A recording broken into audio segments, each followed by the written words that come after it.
For this video guys, ituro ko sa inyo kung paano ah, pinakamadaling translation ilalagay nyo sa sa Tagalog, kasi di ba lumalabas diyan English. So simple tutorial guys, ito lang yung pipindutin nyo. So pag naka-start na kayo ng live, ito lang yung pipindutin nyo guys.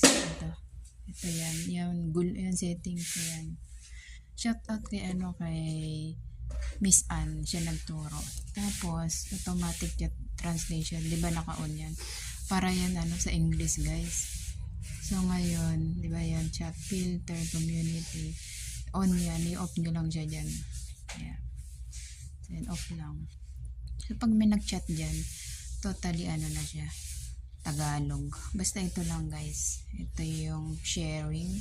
Tapos ito kasi nga may item dyan na product apply. So ito naman yung ating, yan lang guys. Diba? I-off nyo lang yan. So okay na. Hindi na kayo shout out Lods. Ito na, gumawa na akong tutorial Lods. Ayan. So thanks for watching guys. Yan ang ating sa settings tutorial.